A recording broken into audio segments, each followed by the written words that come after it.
You know, it's funny how life can turn on a dime. Just a few years back, I was scraping together every penny dreaming of success, but drowning in doubt. And honestly, everyone around me had their doubts too. They told me that my ideas were crazy, that I was just another wannabe in a sea of who's who in the tech world. I remember sitting in my cramped, one-bedroom apartment staring at my computer screen, feeling the weight of the world on my shoulders, thinking, what if I never make it? What if this is all I'm ever going to be? But then there was a moment. It wasn't one of those big, flashy moments you see in movies, but one that felt small and personal. I was tired, frustrated with a failing algorithm that was tearing my startup apart. In that boardroom, surrounded by my overqualified team, I felt like I was on the brink of disaster.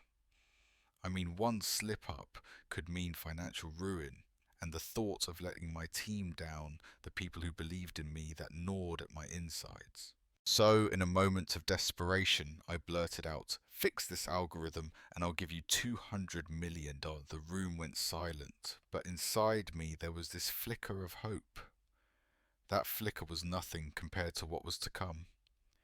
It just took a spark, one that would come from an unexpected source. Little did I know, a brilliant mind lingered within the walls of my company, someone who'd change everything. As I faced down to my doubts, hope was about to breathe life into the impossible, and I would be ready to embrace it. I remember the moment everything changed, like it was yesterday. The boardroom was sterile, buzzing with tension, as I paced back and forth, trying to muster any glimmer of hope. The air felt thick, heavy with the weight of failed promises and mounting despair. "Marcus, we're out of options, Jake," my lead engineer said, his voice laced with defeat. "We've tried everything."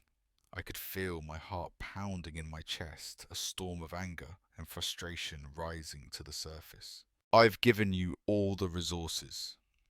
Fix this algorithm and I will give you $200 million. The challenge slipped out sharper than I intended, but desperation can make a man reckless. As the engineers exchanged doubtful glances, I could almost hear their unvoiced thoughts, another impossibility thrown into the wind. But there was no turning back. I wouldn't let the weight of this failure crush me. "I won't go down without a fight," I muttered under my breath. But with every passing day, the walls seemed to close in. Then there was Roberto, a good man, but weighed down by the struggles of life. He came in every day, stubbornly devoted, cleaning up the remnants of my empire. But it was his daughter Maria, who watched us all from the shadows, her bright eyes never missing a beat, never ceasing to wonder. I didn't notice her then, just another face in the crowd. But what did I know? I'm the one who had everything and felt like I was losing it all. Days turned into sleepless nights, and the desperation transformed into anger, resentment against the world I'd worked so hard to build. One afternoon, as I slammed my fist on the table in a futile attempt to straighten out the chaos, I saw Roberto exchange quiet words with Maria, her eyes flickering with something, a spark I hadn't noticed before. "Dad, I think I know how to fix it," she whispered, but I couldn't possibly fathom the brilliance trapped in that girl. I shrugged it off at the time, dismissing the notion as a child's daydream, unaware that the seeds of betrayal were quietly being sown around me. Would I ever learn to see the hidden gems before the dust of arrogance began to settle? It didn't matter, because in that moment I felt the first pangs of betrayal, not from those closest to me, but from my own hubris.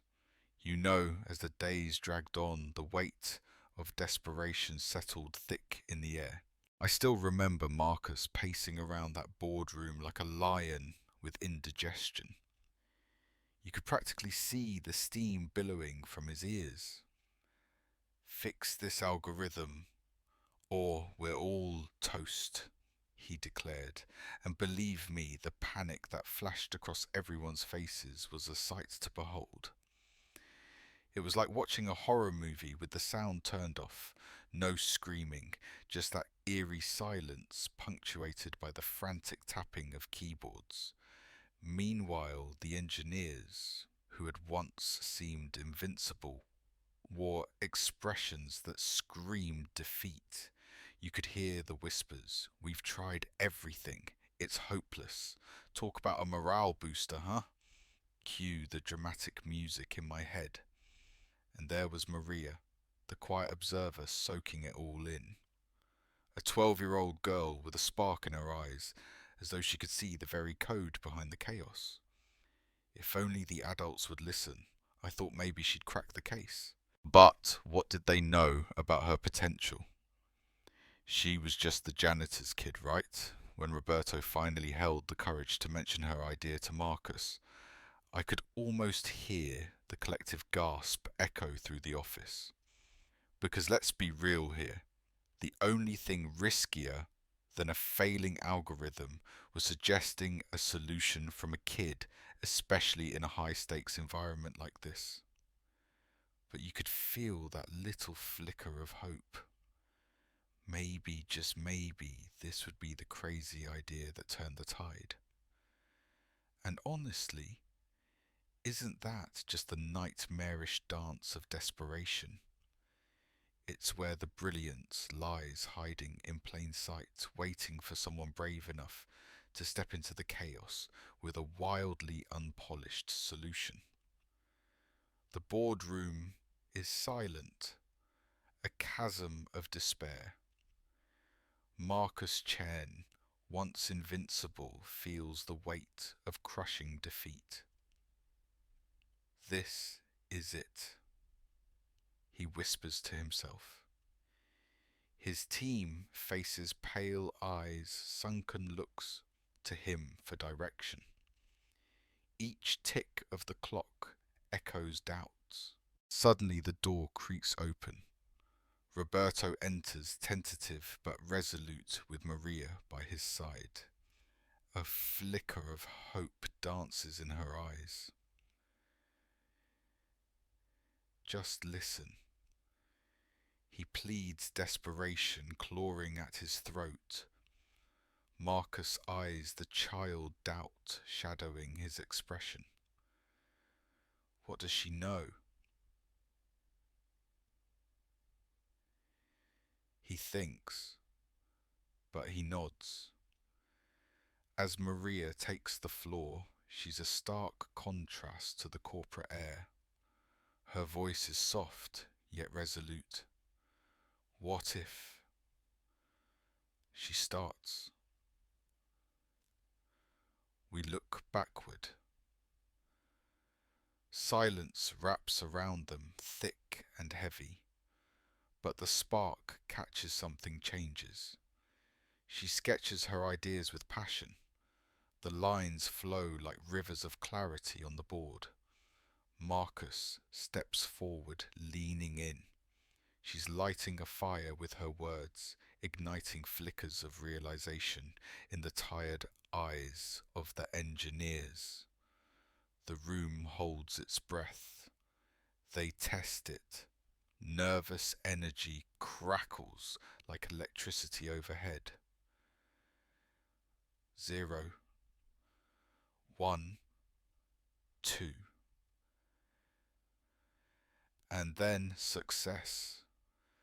An eruption of emotion. Relief floods the room, mixed with exhilaration. Marcus stands, humbled disbelief washing over his features. He turns to Maria, this girl who dared to think differently. You did it, he whispers genuinely.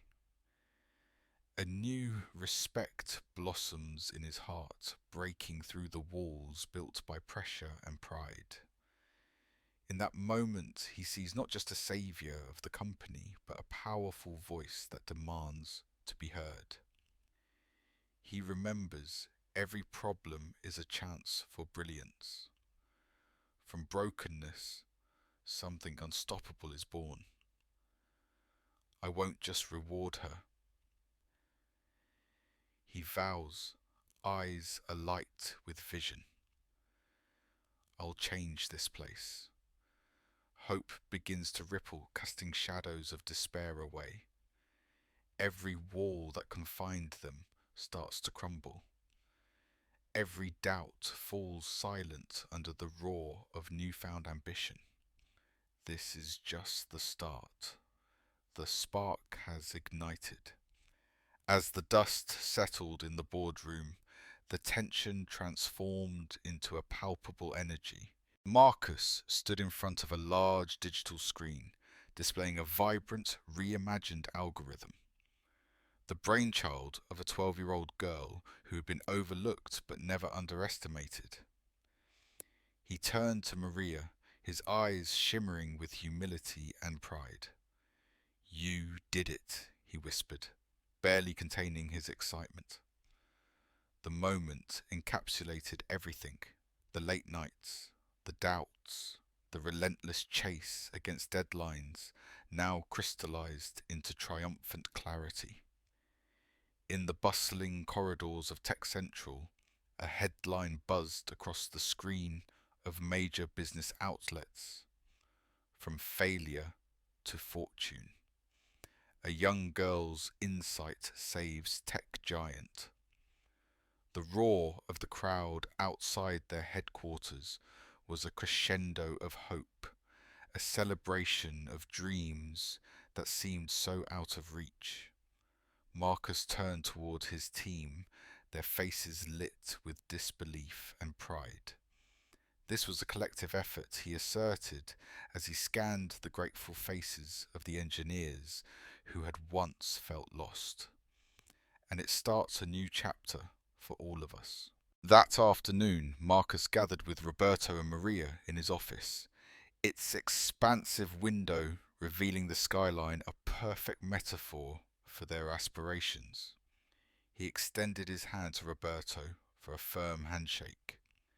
"You believed in her when no one else would. I want you on my executive team." Roberto's eyes widened, a mix of shock and gratitude surfacing. He had risked everything, and in that moment a sense of dignity and recognition was restored. But it didn't end there. As Marcus initiated plans for the Elena Santos Scholarship Foundation, he understood deeply that success, while bright, doesn't erase the scars of the past. It simply weaves them into a narrative of resilience, a story worth telling, one that empowers both the dreamers and the doers. As the meeting wrapped, Maria smiled with a quiet confidence.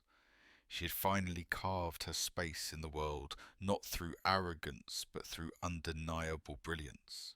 And Marcus knew that tomorrow's innovations would be forged in the same fires that once threatened their very existence.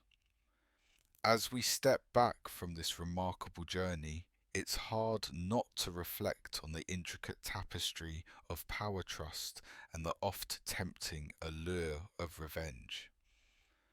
Marcus Chen entered this saga as a man steeped in authority, convinced that dominance equated to success. Yet in the crucible of crisis, he encountered a truth that reshaped him completely. That true power is not about control, but about the trust you cultivate among those around you. Through the eyes of young Maria, we saw a paradigm shift. Brilliance emerged not from corner offices, but from the courage of a child navigating life's harsh realities. She acted not out of revenge for the dismissive behaviours of adults, but from a pure desire to contribute a concoction far more potent than vengeance can yield. So, is revenge ever truly justified? Or does it cloud our judgment, blinding us to collaborative triumphs that might arise from forgiveness and understanding? This story compels us to examine our own lives. At what cost do we seek retribution when we could instead empower others and in turn empower ourselves? As we look ahead, reflect on your own experiences. Have you ever found strength in unexpected places? Are you willing to challenge norms for the sake of progress? Share your thoughts below and join the conversation. Because in the end, it's not just about winning. It's about redefining what winning looks like. What legacy will you choose to leave?